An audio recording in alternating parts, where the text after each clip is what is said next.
ప్రేక్షకులకు నమస్కారం. ఈ నెల సెప్టెంబర్ 16, 17, 18 తేదీల్లో విదేశాల్లో స్థిరపడిన తెలుగువారి కోసం, ఎన్ఆర్ఐల కోసం ప్రముఖ స్టాక్ మార్కెట్ అనలిస్ట్ సుందరరామరెడ్డి గారు ఆప్షన్స్ ట్రేడింగ్ మీద ఆన్లైన్ ట్రైనింగ్ ప్రోగ్రామ్ కండక్ట్ చేయబోతున్నారు. ఇండియన్ టైం జోన్ ప్రకారం ఇది ఉదయం 6 గంటల నుంచి 10 గంటల వరకు కొనసాగుతుంది. దీనికి 10,000 రూపాయలు ఫీజు పే చేయవలసి ఉంటుంది. ఆసక్తి ఉన్నవారు ఈ కింద స్క్రోల్ అవుతున్న నంబర్కు ఇండియన్ టైం జోన్ ప్రకారం ఉదయం 11 గంటల నుంచి సాయంత్రం 6 గంటల లోపల కాల్ చేసి మీరు రిజిస్ట్రేషన్స్ చేసుకోగలరు.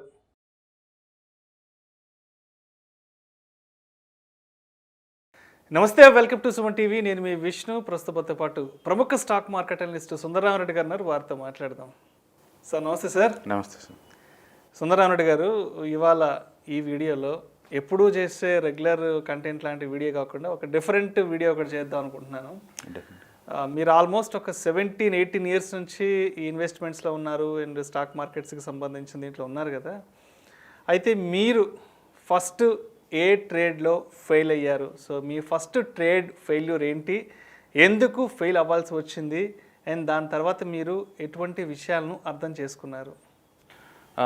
ఎగ్జాక్ట్లీ ఫెయిల్యూర్ అంటూ నాకు అంటే ఏ స్టాక్ ఏంటి నాకు అంత గుర్తులేదు, కానీ బేసికల్ నాకు ఇంటర్వ్యూ దగ్గర నుంచి కూడా స్టాక్ మార్కెట్ అంటే చాలా ఇష్టం అండి. అప్పట్లో ఏంటంటే ఎవ్రీ సండే తెలుగు మ్యాగజైన్స్లో, తెలుగు న్యూస్ పేపర్స్లో ఒక ఆర్టికల్స్ లాగా రాస్తారు, స్పెషల్ సప్లిమెంట్స్ వస్తాయి అనమాట. అవి చూసి ఇన్స్పైర్ అయ్యేవాడిని. యాక్చువల్గా మా విలేజ్లో దొరికే కదా, పక్కన గురిజాల్ అని చెప్పేసి సిటీ ఉండేది. అక్కడికి వెళ్ళి మరీ విక్టోరియా క్లబ్ అని ఉంటుందన్నమాట, అక్కడ న్యూస్ పేపర్లు దొరుకుతాయి అనమాట. అక్కడ కూర్చొని ఈ ఆర్టికల్స్ మనం చదువుతూ ఉండేవాడిని. అయితే ఎగ్జాక్ట్లీ అది స్టాక్ మార్కెట్లో పలానా స్టాక్ మనకు దొరుకుద్ది, ఇలా బ్రోకర్ ఉంటాడు, ఇలా అకౌంట్ ఓపెన్ చేయాలి, అలాంటి థాట్ నా దగ్గర ఏం లేదండి. మొదటి నుంచి నాకు కొంచెం సిగ్గు ఎక్కువ, నలుగురిలో అంత కలిసేవాడిని కాదు. అందుకని ఏదన్నా ఉంటే న్యూస్ పేపర్లు డైరెక్ట్గా ఇంటరాక్షన్ చేసుకోవటం, ఇదంట అదంట అనుకోవటం తప్ప వేరే వాళ్ళతో నేను షేర్ చేసుకోవటం కానీ వేరే వాళ్ళ దగ్గర నుంచి నేను ఇన్స్పైర్ అవ్వటం అంటే ఏం జరగలేదు. సో బేసికల్గా ఆ క్రెడిట్ అంతా న్యూస్ పేపర్స్ అని చెప్పుకోవచ్చు. అప్పట్లో మీడియా అంటే అది ఒకటే సోర్స్. సో న్యూస్ పేపర్లే మీ గురువులు అంటారు. రైట్, ఒక రకం చెప్పాలంటే అవేనండి. ఆ తర్వాత నేను డిగ్రీకి నర్సరావుపేటలో జాయిన్ అయ్యాను. అయితే అక్కడ ఫుల్ ప్లేజ్ లైబ్రరీస్ ఉంటాయి. అక్కడ నేను ఫస్ట్ టైం నాకు నేను ఇంగ్లీష్ మీడియం చదివింది, అదే బీఎస్సీ. నాకు ఇంగ్లీష్ పరిచయం అయినప్పుడు అదే న్యూస్ పేపర్ చదువుతూ ఉండేవాడిని ఇంగ్లీష్ డెవలప్మెంట్ కోసం. అట్లా మళ్ళీ అగైన్ ఎకనామిక్స్ టైమ్స్ పట్టుకున్నాను అనమాట. స్టాక్ మార్కెట్ అంటే నాకు ఇష్టం కాబట్టి అట్లా నాకు ఫస్ట్ టైం ఒక కాంప్రహెన్సివ్ ఐడియా జనరేట్ అయింది. దాంట్లో ఇట్లా పిఈ రేషియోస్, స్టాక్, ఐపీఓస్, కొత్త టెక్నాలజీ బాగా డెప్త్గా అర్థమైంది అనమాట. హైదరాబాద్ జాబ్ కోసం వచ్చినప్పుడు ఫస్ట్ టైం నేను ఇండియా బుల్స్లో అకౌంట్ ఓపెన్ చేశాను. ఇండియా బుల్స్లో ప్యారడైజ్ సర్కిల్ దగ్గర ఉంటుందండి వాళ్ళది. సప్నలో కాంప్లెక్స్ అనుకోండి, 4th ఫ్లోర్లో ఉంటుంది. అక్కడ ఉంటుంది. అయితే ట్రేడింగ్ నేర్చుకుందామని వెళ్ళేవాడిని. అప్పట్లో కంప్యూటర్ టెర్మినల్ ఎవరిని రానిచ్చేవాళ్ళు కాదు.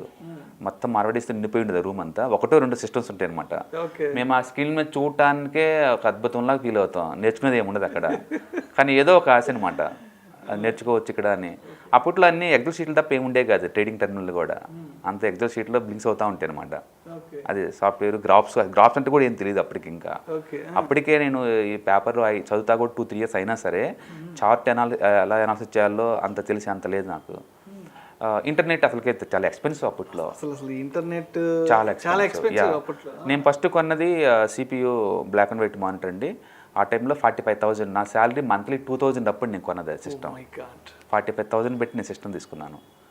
ఓకే, ఆల్మోస్ట్ నాకు 6-7 ఇయర్స్ పట్టిందండి బ్రేక్ ఏం రావడానికి. అంటే డబ్బులు వస్తున్నాయి పోతున్నాయి. నాకు ఎక్కడ అంతగా అనిపించలేదు.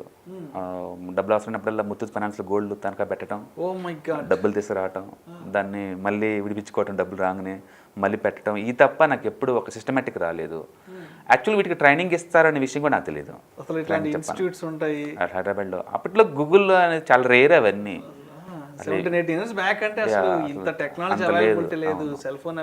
అవును. డమ్మీ ట్రేడింగ్ కాన్సెప్ట్ అసలు ఇవేం నాకు తెలిసేది కాదు. ఇట్లా లాభం నష్టం వచ్చిపోతున్న టైంలో ఏంటంటే ప్రైస్ ట్రేడ్ యాక్షన్ పదం ఫస్ట్ టైం విన్నా నేను. ఆ టైంలో వైటీసీ ప్రైస్ ట్రేడ్ యాక్షన్, నేను ఫస్ట్ ఇన్వెస్ట్మెంట్ చేసింది 40,000 రూపీస్ అంద YTC price trade action PDFs మీద అనమాట. ఊహించుకోండి, ఒక శాలరీ అప్పుడు నా శాలరీ బహుశా ఒక 8,000 అయ్యి ఉండొచ్చు. 8,000 శాలరీ అప్పుడు నేను 40,000 పెట్టి నేను YTC price trade action books కొనుక్కున్నాను, పీడిఎఫ్స్. ఎక్స్ట్రా ఆర్డినరీ బుక్స్, అందులో డౌట్ లేదు. అసలు ఇండికేటర్లు అవసరం లేకుండా ట్రేడ్ చేయొచ్చు అనేది ఫస్ట్ నేను నేర్చుకుంది ఆ పీడిఎఫ్స్ నుంచి. వైటీసీ ప్రైస్ ట్రేడ్ యాక్షన్ నుంచి. అప్పుడు నాకు ప్రైస్ ట్రేడ్ యాక్షన్ అంటే ఏంటో తెలిసి వచ్చింది. అప్పటి నుంచి నేను ఇక గూగుల్ మీద కూర్చొని బిగిన్ చేశాను. యాక్చువల్ చెప్పాలంటే నేను ట్రైనింగ్ దగ్గర ఒక 10 to 15 టైమ్స్ నేను ట్రైనింగ్ తీసుకుంటాను డిఫరెంట్ ఫ్యాకల్టీస్ దగ్గర. ఒక ఆప్షన్ ట్రైనింగే నేను సంతోష్ దగ్గర తీసుకున్నాను, పిఆర్ సుందర్ దగ్గర తీసుకున్నాను, పిఆర్ సుందర్ దగ్గర తీసుకున్నాను. ఇప్పుడంటే చాలా ఫేమస్ అయ్యాను. ఒకప్పుడు చెన్నైలో మామూలు ట్రైనర్ ఆయన, ఆ టైంలో ఆయన దగ్గర తీసుకున్నాను. ఇంకా హైదరాబాద్లో 2-3 ఇన్స్టిట్యూట్లు తీసుకున్నాను. బట్ కాంప్రహెన్సివ్ నాకు ఎక్కడ అనిపించేది కాదు, ఏదో 2 ఇండికేటర్లు పెట్టేసి తెలుస్తుందండి. అసలు హైదరాబాద్లో ప్రైస్ ట్రేడ్ యాక్షన్ పెద్దగా ఇంపార్టెన్స్ ఎవరు చేసింది కూడా ఎవరు ఉండదు. రెండోది ఫ్యాకల్టీస్ అన్నీ అంటే బోర్డు మీద రాసుకోమని చెప్పటం, ఒక క్లాస్ రూమ్ లాగా ఉంటుంది తప్ప ప్రాక్టికల్గా ఉండదు. అప్పుడు నాకు ఐడియా జనరేట్ అయింది, నేను ఎందుకు నేనే ఏరియల్ ఎక్స్ప్లోర్ చేయకూడదు ఏరియల్ అని చెప్పేసి ల్యాప్టాప్స్ మ్యాండేటరీ చేసింది. ఫస్ట్ ట్రైనింగ్ ఇన్స్టిట్యూట్ హైదరాబాద్లో బోసన్ అదే ఉండొచ్చు. ల్యాప్టాప్స్ మ్యాండేటరీ అనమాట. ఎందుకంటే అది లేదు నువ్వేం నేర్చుకోలేవు. మీరు పుస్తకాలు అనుకుంటే రాదు, కారు నేర్చుకోవాలంటే డ్రైవింగ్ సీట్లో కూర్చోవాల్సిందే, అది మ్యాండేటరీ. సో డైలీ ప్రాక్టీస్ అనేది నడుస్తూ ఉంటుంది, మ్యాండేటరీ అది అంతే, అది మ్యాండేటరీ అంతే. ఇప్పుడు సపోజ్ నేను ఒక మంచి మ్యూచువల్ ఫండ్స్ రిటర్న్స్ ఎంత ఇస్తానని చెప్పాను అనుకోండి, నువ్వు ఊహించుకుంటా ఉంటావు, జస్ట్ ఇమాజినేషన్లో ఉంటావు అంతే. నీ మొబైల్ తీసుకుని ఓపెన్ చేసేసి దాంట్లో SBI small cap direct growth అని టైప్ చేయి, ఏమొచ్చింది చెప్పండి, 1 డే ఎంత వచ్చింది చెప్పండి, 5 డేస్కి ఎంత వచ్చింది చెప్పండి, 1 మంత్కి ఎంత వచ్చింది చెప్పండి అంటే నువ్వు ఇంటరాక్ట్ ఫీల్ అవుతావు కాబట్టి దాంట్లో నిజాన్ని నమ్ముతావు. మనిషిని కన్విన్స్ చేయడం అంత ఈజీ ఏం కాదు, మనకు అంత ఈజీ ఏం కాదు. వాళ్ళకి ఏవో నమ్మకాలు ఉంటాయి ట్రైనింగ్ రాకముందే. ఆ నమ్మకాలు మొత్తం మనం సపరేట్ చేసేసి మళ్ళీ కొత్త నాలెడ్జ్ ఇవ్వటం అంత ఈజీ ఏం కాదు. నాకు అర్థమైంది అదనమాట. అదే ల్యాప్టాప్స్ ఉంటే వాళ్ళకి ఈజీ అనమాట, దాంట్లో చూసి నేర్చుకుంటూ ఉంటారు. అందుకని వాళ్ళకి ల్యాప్టాప్ మీద ప్రాక్టికల్గా ఒక డమ్మీ ట్రేడింగ్ ఎలా చేయాలి, బై ఎలా చేయాలి, సెల్ ఎలా చేయాలి, ఇవన్నీ ప్రాక్టికల్గా మొత్తం నేర్చుకుంటూ పోతున్నప్పుడు అప్పుడు కన్విన్స్ అయ్యి చేస్తారనమాట. ఇప్పటికీ ట్రేడింగ్ అంటే అది లోజర్ గేమ్, అది వేస్ట్ అనే వాళ్ళు చాలామంది ఉన్నారు. ఒకసారి మన వీడియోస్ కామెంట్ కింద చూసుకోండి, అది వేస్ట్ అనే వాళ్ళు చాలామంది ఉంటారు. అందుకని అంత ఈజీ కాదు. 25% ఫర్ యానం సంపాదించుకోవడం డెడ్ ఈజీ ఈ మార్కెట్లో. నేను ఆ విషయం చెప్పినా సరే కింద కామెంట్ చేస్తూనే ఉంటారు, వేస్ట్ అదవా, మీకు ఏం తెలియదు అది ఇదని. సో అలాంటి ప్రపంచంలో మనం ఉన్నాం. అందుకని నేను ఏది నేర్చుకున్నా సరే ప్రాక్టికల్గా కొంచెం నేర్చుకోండి, స్పూన్ అంతే నేర్చుకోండి, బట్ డూయింగ్ ప్రాక్టికల్గా అని చెప్తాను. అంటే మనం ఏం చెప్పినా అది ఫేక్ అనే తీసుకుంటున్నారు, కానీ అది వీళ్ళ రియల్ టైం ఎక్స్పీరియన్స్లో అనుభవంలో చెప్తున్నారు అన్నది అర్థం చేసుకోవాలి. వాళ్ళకి ఏం చెప్పినా సరే కింద బ్యాడ్ కామెంట్స్, వాళ్ళకున్న ఎక్స్పీరియన్స్ అలాంటిది, వాళ్ళు బ్లేమ్ చేయలేము. ఎందుకంటే ఎక్కడ ఏళ్ళు పెట్టినా బొగ్గ అయిపోతుంది అనుకోండి, వాళ్ళు ఇంకా అదే నిజం అనుకుంటారు. ఎక్కడ అడుగు పెట్టిన డబ్బు వస్తుంది అనుకోండి, అది అంత ఈజీ అనుకుంటారు వాళ్ళు. 2 వ్యూస్ రాంగ్ అది. అందుకని బ్యాలెన్స్ మైండ్ అంత ఎక్కువ మంది ఉండదు బ్యాలెన్స్ చేయడం అనేది. సో అందుకని మనం ఎనీబడి కెన్ ట్రేడ్ బిగిన్ చేసేసింది. అసలు నాలెడ్జ్ లేకుండా కూడా ఎలా మనం మేక్ చేసుకోవచ్చు ఈ మార్కెట్లో అనేది. It's all about target oriented అనమాట. అందుకని ఇన్నోసెన్స్ వాళ్ళు కావచ్చు, లేకపోతే ఎక్స్పీరియన్స్ లేకపోవచ్చు, చాలామంది లాస్ అవుతుంటారు ఈ గేమ్లో. లిటరలీ 95% మంది లూజ్ అవుతుంటారంటే అది రియల్ అండి. అది యాక్చువల్గా ఒకటి హ్యూమన్ సైకాలజీ ఏంటంటే తక్కువ టైంలో ఎక్కువ డబ్బు వచ్చిన రిస్క్ ఎక్కువ తీసుకుంటారు. బట్ భరించలేని రిస్క్ అనే విషయం వాళ్ళకి అర్థం కాదు అంటిల్ లాస్ అయ్యేంత వరకు. మార్కెట్సే చూడండి, నిన్న మార్కెట్స్ అప్ సైడ్ నేను నిఫ్టీ 400 పాయింట్స్ దాకా అపోయింది. ఈరోజు -400 దగ్గర ఓపెన్ అయింది. ఈ సందర్భంలో -400 దగ్గర ఓపెన్ అవుతుంది. అంటే ఇంత వాలటిలిటీ మార్కెట్ హ్యాండిల్ చేయడం ఎక్స్పీరియన్స్ కూడా భయం వేస్తుంది. ఎందుకంటే మనీ ఎండ్ ఆఫ్ ది అక్కడ.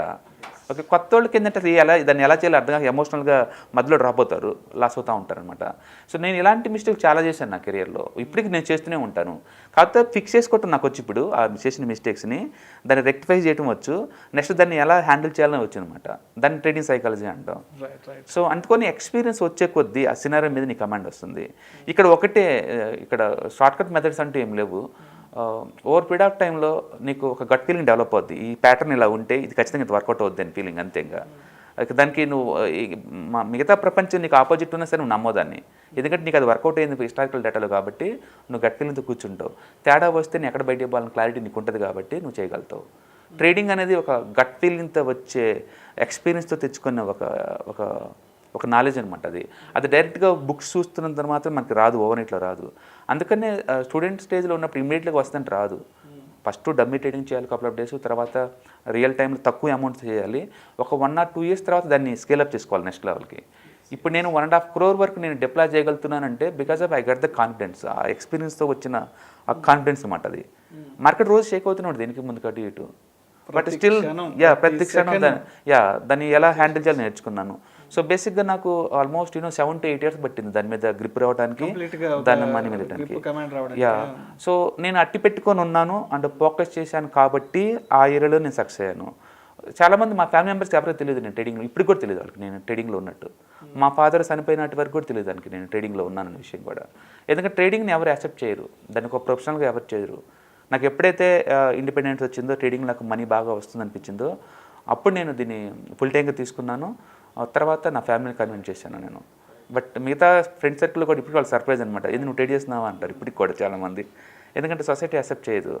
That's true also. బట్ ఇప్పుడు వచ్చే యూత్ మాత్రం చాలా సైంటిఫిక్ వేలో మన యూట్యూబ్ల ద్వారా వాటితో ఇటు నేర్చుకొని డమ్మీ ట్రేడింగ్ చేసేసి తర్వాత రియల్ టైంలోకి వస్తున్నారు. ఇప్పుడున్న ఆపర్చునిటీస్ అప్పట్లో లేవు. అప్పట్లో లేదు, నాలెడ్జ్ చాలా సీక్రెట్గా ఉంచేవాళ్ళు ఏదో దాచుకున్నట్టు. మనం ఇంత లిబరల్గా పలానా మించిపోయిన కొనుక్కిపోయి ఇయర్లీ 20% సంపాదించుకో అని చెప్పేవాళ్ళు లేరు అప్పట్లో. అది సీక్రెట్ సిస్టమ్ చూడటమే ఒక అద్భుతం అనుకునే ఏరియా. అంటే బ్లాక్ అండ్ వైట్ మానిటర్లు 20,000 పెట్టి కొన్ని ఏరియాలో ఉండే ఆ టైంలో. అంటే ఎవరు మెంటర్షిప్ లేదు, మా ఫ్యామిలీ ఫార్మల్ బ్యాక్గ్రౌండ్ నుంచి వచ్చిన నేను ఎవరిని ఎవరు గైడ్ చేసినట్టు ఏమో లేరు. సో మా కిడ్స్తో పోల్చుకుంటే మేము బాగా స్ట్రగుల్ అయ్యాము ఆ టైంలో బ్రేకింగ్ రావడానికి. ఇక్కడ సీక్రెట్ ఏమి ఉండదు, మేము హార్డ్ వర్క్ చేసాం మా ఏరియా మీద, లక్ కలిసి వచ్చింది, దాన్ని అట్టి పెట్టుకుని ఉన్నాం. అందుకని ఎన్నోసార్లు లాస్ అయ్యాను కొన్ని. ఇప్పుడు కొన్ని లాస్ అవుతూనే ఉంటాయి కొన్ని ట్రేడ్స్లో. బట్ స్టిల్ దాన్ని హ్యాండిల్ చేయడం వచ్చు. లాసులతో పోల్చుకుంటే గెయిన్స్ అయితే ఎక్కువ కాబట్టి మాకు ఆ నెట్ మిగులుతుంది అనమాట. రైట్. అయితే అంటే అమౌంట్ పరంగా ఫస్ట్ అమౌంట్ ఎంత పెట్టారు అంటే ట్రేడ్కి కానీ లేదంటే ఇన్వెస్ట్మెంట్కి, అంటే అమౌంట్ ఏదైనా గుర్తుందా? ఫస్ట్ ఇంత బిగ్ అమౌంట్ అనేది ఫస్ట్ మీరు డిప్లాయ్ చేసి? అప్పట్లో ఫస్ట్ అమౌంట్ అది ఐ థింక్ 8,000 రూపీస్ అండి. ఫస్ట్ ఇండియా బిల్స్లో నేను ట్రాన్స్ఫర్ చేసింది 8,000. That is equivalent of my I think 7 months salary or 1 year savings అయ్యి. చాలా పెద్ద అమౌంట్ అప్పట్లోనే. ఓకే, 8,000తో ఫస్ట్ అప్పట్లో అది బిగిన్ చేశాను. అప్పట్లో అన్నీ కొరియర్లో వస్తుంటాయి ఏ రోజుకి ఆ రోజు. నేను రోజుకి ఒక 30-40 ట్రేడ్లు చేసిన రోజు కూడా ఉన్నాయి. అండ్ ఆప్షన్ మార్కెట్లో రోజుకి 4 lakh రావటం పోవటం జరిగిన రోజు కూడా చాలా ఉన్నాయి. సో అన్నిటి మీద హ్యాండిల్ చేసుకుంటూ మెచ్యూరిటీ రావడానికి బాగా టైం పట్టింది. బాగా టైం పట్టింది. అట్లా అఫ్కోర్స్ ఇప్పటి వరకు అంత పేషెన్స్ ఉండకపోవచ్చేమో కానీ, బట్ మా జనరేషన్లో అట్లా ఉన్నోళ్ళు మాత్రం మార్కెట్లో ఉన్నారు, మిగతా వాళ్ళందరూ డ్రాప్ అయిపోయారు. మొత్తానికి నా ఎక్స్పీరియన్స్ చెప్పేది ఏంటంటే, గుడ్ కానీ బ్యాడ్ కానీ ఏదైనా ఒకదానికి హుక్ అయ్యి కనుక ఉంటే దానికల్లి ఫోకస్ కనుక చేస్తే ఓవర్ పీరియడ్ ఆఫ్ టైంలో దాని మీద నీకు గ్రిప్ వస్తుందన్నమాట. బహుశా ఆ టైంలో తక్కువ క్యాపిటల్ అంటే కూడా నా అదృష్టం ఉండొచ్చు. ఎందుకంటే ఇప్పట్లోలాగా నా దగ్గర 1.5 crore 2 crore కనుక నా క్యాపిటల్ నా దగ్గర ఉన్నా నేను పోగొట్టుకునేవాడిని. ఎందుకంటే మార్కెట్లో ఇంత డెప్త్ ఈ అనాలిసిస్ నాకు అప్పట్లో రాదు. అసలు ప్రైస్ ట్రేడ్ యాక్షన్ అనే కాన్సెప్ట్ ఉన్నట్టు కూడా తెలియడానికే నాకు 10 years పట్టింది. లిటరల్లీ 10 years అంటే ఊహించుకోండి. అంటే మార్కెట్లో ఉన్నామని కానీ న్యూస్ గ్యాదరింగ్నే నేర్చుకోవటం అనుకునేవాళ్ళం అప్పట్లో.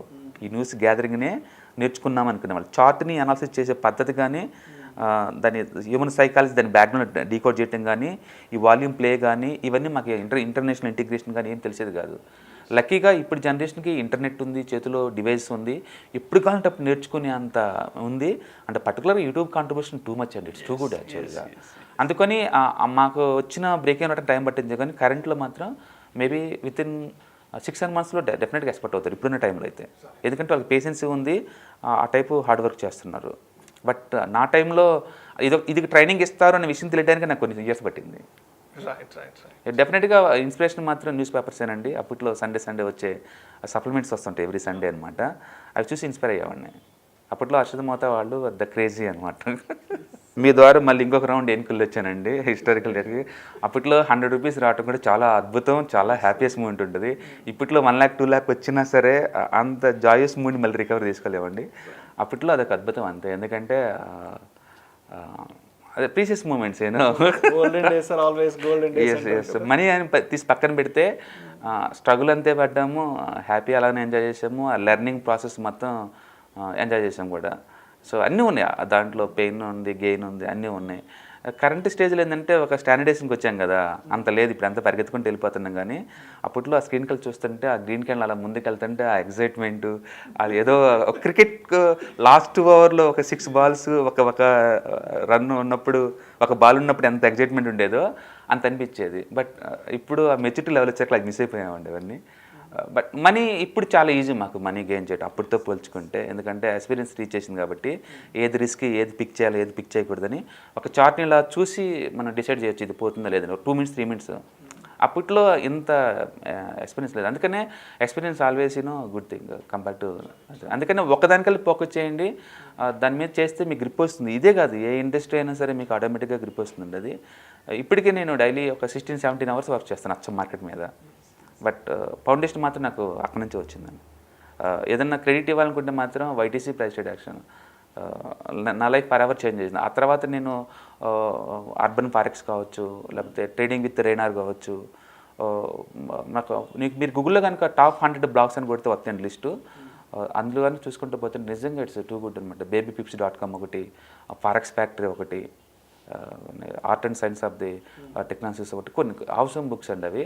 కాబట్టి మీకు ఆ డైమెన్షన్స్ మీకు అర్థం కావాలి. బేసిక్ టెక్నాలజీ కనుక అర్థం అయితే కనుక ఇక ఎంజాయ్ లాట్. ఇప్పటికి కూడా క్యాండిల్ అంటే జనాలు బేసిక్ అనుకుంటారు, కాదు, దాంట్లో చాలా హ్యూమన్ సైకాలజీ ఉంటుంది. కొన్ని సినారియోలో ఈ క్యాండిల్ ఎందుకు వచ్చింది, ఏం జరిగింది, వాల్యూమ్ ఎక్కడ వస్తుంది, ఏ స్పెసిఫిక్ ఏరియాలో వచ్చిందని చూసుకుంటూ పోతుంటే 5-6 పేజీల్లో ఎక్స్ప్లెనేషన్ ఉంటుంది. దాన్ని రియల్లీ మనం ఎంజాయ్ చేయొచ్చు. అందుకని మిగతా దానిలాగా ఇలా దాటిల్లిపోవటం కాదండి, ఒక తామరెండు జ్యూస్ లాగా ఒక స్క్రీన్ నుంచి మనం జ్యూస్ పిండే స్టేజ్కి ఎదిగితే కనుక డెఫినెట్గా ట్రేడింగ్లో మ్యాటర్ ఉందండి. మిగతా వాటితో పోల్చుకుంటే మనీ ఉంది, హార్డ్ వర్కింగ్ ఉంది, సైకలాజికల్ సాటిస్ఫాక్షన్ ఉంది, అన్నీ ఉన్నాయి.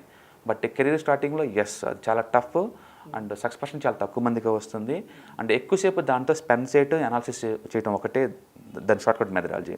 చాలామంది టీవీ చూసుకుంటూ న్యూస్ వింటూ ఉంటే అది నాలెడ్జ్ ఏమనుకుంటారు. నాలెడ్జ్ కాదండి, analysis is equal to knowledge. అంటే ఒక చార్ట్ని pattern wise, volume wise, indicator wise and drawing tools wise, వీటన్నిటి వైజ్ అనాలిసిస్ చేసేసి ఒక కంక్లూజన్ రావటం అనమాట. అది కపుల్ ఆఫ్ మినిట్స్లో రావచ్చు ఎక్స్పీరియన్స్ బేస్ చేసుకొని. అలాగని చెప్పేసి టూ మచ్ స్పెక్యులేట్ థింగ్స్ చేయకుండా కన్జర్వేటివ్ అనుకుంటే yearly 20-30% anybody can make them అని. అది టూ మచ్ ఎక్స్ట్రాడినరీ థింగ్ అంటే మాత్రం నేను అసలు ఒప్పుకోను. That's what my 18 years experience say that. Thank you sir, thank you so much Sundara Reddy గారు.